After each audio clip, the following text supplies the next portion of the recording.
안녕하세요. 보통 문과 여러분. 오늘은 내가 늘 중국 얘기를 하는데, 미국과 중국 얘기를 하는데, 뉴스에 이런 게 나오더라고요. 미국이 중국, 그, 중국 전기차 배터리 하고 반도체에 제재를 가한 건 여러분 다 아시죠? 근데 요번에 전 세계적으로 자동차에 들어가는 반도체가 모자라서 한 70조 정도 손해가 난다고 하더라고요. 그래서 미국이, 다른 쪽 반도체보다 자동차 쪽 반도체를, 거기가 손해가 제일 크니까, 자동차, 반도체가 모자라서, 전기가 아니라 반도체가 모자라서 자동차를 못 만드는 자동차 공장이 멈추는 그런 사태가 생기니까, 미국이 자동차 업체에 반도체를 먼저 공급을 하라는 그런 발의를 했어요. 근데 이게 그렇게 보면은 당연한 건데 중국을 압박하는 이유 중에 하나예요. 왜냐면 중국은 자동차로 먹고 사는 나라가 아니라 음, 그 5G 그리고 핸드폰 기타 다른 그 IT 관련 반도체가 많이 필요한 게 중국인데 미국은 그런 쪽보다는 자동차 쪽 그 일 하니까 자동차 쪽이 좀 중요하다고 생각하면서 밀어붙이면서 중국을 압박하는 게 기사에 좀 나오고 또 바이든 트럼프 대통령이 있을 때보다 바이든 대통령이 됐을 때 중국을 경제적으로 더 압박을 많이 하는 것 같아요.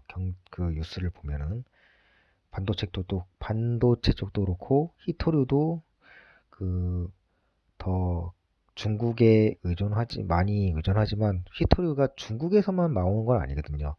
히토류라는 게 희귀한 광석이기 때문에 히토류라고 하는 건데 그걸 중국에서는 환경적인 문제를 생각 안 하고 그거를 채굴을 하기 때문에 중국이 대부분의 히토류를 생산하는 건데 미국도 그쪽에서 많이 늘리고 있는 상황이고요.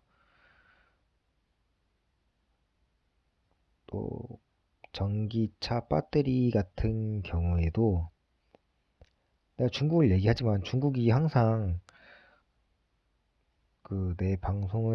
내 이 유튜브를 들으신 분들은 알겠지만 중국은 우리나라한테 시장을 개방하지 않아요. 반도체가 우리가 생각할 때는 완제품처럼 생각하지만 반도체는 TV를 만들거나 컴퓨터를 만들거나 뭘 만들 때 거기에 들어간 부속일 뿐이지 완전품은 아니에요. 그래서 중국 우리한테 항상 부품만 사가고 완제품을 만들어서 미국이나 다른 전 세계에 뿌렸는데 우리나라가 완제품을 만들어서 중국에 만들어서 팔려고 하면은 중국은 그걸 철저히 막거든요. 배터리 같은 경우에도 그래요. 지금 미국이 중국 배터리를 제재를 하는데 우리한테 되게 기회인 거죠. 왜 기회냐면 내가 미국이랑 중국을 항상 비교를 하면은 미국은 우리나라가 전기차 배터리를 만들면 같이 성장을 해요. 우리나라 배터리를 그러니까 전 세계의 모든 전기차 배터리를 동등하게 평가를 해요, 미국은. 그리고 중국은 우리나라 전기차 배터리 같은 걸 보면 엄청 제대를 많이 하죠. 예를 들어서 작년까지만 해도 중국은 우리나라 전기차 삼성이나 LG 전기차 배터리를 제재를 했어요. 보조금을 안 준 거죠. 자기네 나라에 있는 전기차 배터리를 만드는 그 회사를 키운다는 목적 하에 보호무역이죠. 그런 쪽에서인데 LG나 삼성에 보조금을 안 줬어요. 그리고 자기네 나라 전기차 배터리의 회사에다가 보조금 다 몰아준 거죠. 그러니까 경쟁이 안 되는 거죠. 중국이 지금 전기차 시장이 제일 큰데 자기네 나라 회사에 보조금을 주고 우리나라라 외국 회사한테 보조금을 안 줬다. 그럼 당연히 중국 회사가 클 수밖에 없는 거예요. 근데 내가 여기서 말하는 거는 미국은 동등한 거예요. 중국에서 생산하는 전기차 배터리, 우리나라에서 만드는 전기차 배터리, 일본에서 만드는 전기차 배터리. 여기서 일본이 되게 중요해요. 이 전기차 배터리가 되게 중요한 게 지금 전기차 배터리가 내가 좀 발음이 좀 그러네. 그 배터리가 액체예요. 다들 아시죠? 핸드폰에 들어가는 액체인데 액체인 그런 상태인데 일본이 전고체 배터리라고 해가지고 개발을 했어요.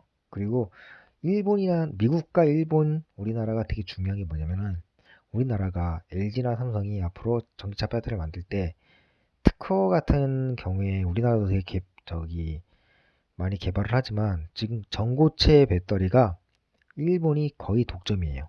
일본이 다 그러니까 일본이 되게 무서운 게 원천 기술이 엄청나요, 일본이. 우리나라는 그 원천 기술 사다가 쓰는 건데,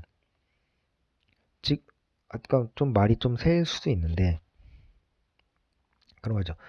갑자기 좀 말이 샜는데, 일단은 중요한 건 중국, 미국, 그 두 대국을 딱 봤을 때, 중국은 우리나라한테 시장을 절대 개방하지 않는다. 미국은 평등하게 미국도 그렇게 평등하진 않지만 그래도 어느 정도 우리나라를 인정해주고 우리나라 기술을 인정해주고 우리나라의 만든 그 물건을 합당한 가격에 사가요. 미국은. 그리고 우리가 무슨 기술을 개발할 때 일본의 도움이 절실하거든요. 우리가 중국에서 지금 뭐 기술 뭐 배우는 게 뭐 있나요? 거의 일본이지. 일본, 미국이지. 유럽이나. 근데 앞으로 우리나라가 먹거리를 할 때 일본이 우위적인 게 어쩔 수 없는 게 원천 기술, 그 기초과학 이런 게 일본이 우리나라보다 엄청나게 앞서 있는 나라이기 때문에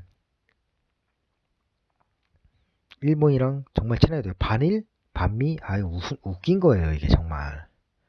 우리가 일본이랑 미국이랑 같이 친하기 때문에 지금 이렇게 경제 성장을 한 거지. 중국이랑 친해서 경제 성장한 거 아니거든요. 북한이랑 친해서 경제 성장한 거 아니에요.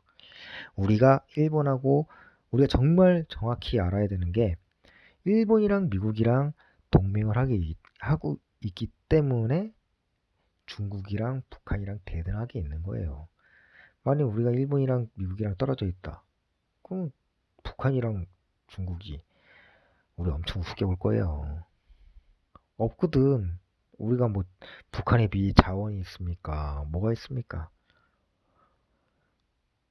나중에 뭐 무역이나 대항해 시대 이런 얘기도 하겠지만 결론적으로 지금 제가 하고 싶은 말은 미국이 중국을 제재하는데 반도체를 수출을 안 하고 바이든 행정부가 독일 어디더라? 미넨인가? 어디서 성명문을 냈는데 중국에 대한 제재를 좀 같이 하자는 식으로 성명을 냈는데 이게 우리나라한테는 기회인 거죠. 프라자 합의라는 거 아시죠, 여러분? 미국이 일본이랑 프라자 합의. 프라자 합의 때문에 우리나라가 반도체가 큰 거예요. 뭐 삼성이 엄청 열심히 하고 우리나라가 엄청 열심히 노력해서 디램이라는 이런 반도체를 먹긴 했지만 지금은 이제 대만의 파운드리도 따라가려고 하지만 일단은 디램에서는 우리나라가 세계 독보적이잖아요. 그건 부정할 수 없는 거예요. 지금 어느 나라도 만일 우리나라가 디램을 생산을 안 한다. 그러면은 멈춰요. 그래서 미국도 우리나라를 무시 못하는 거고 동맹을 뭐 어쩌고저쩌고 하지만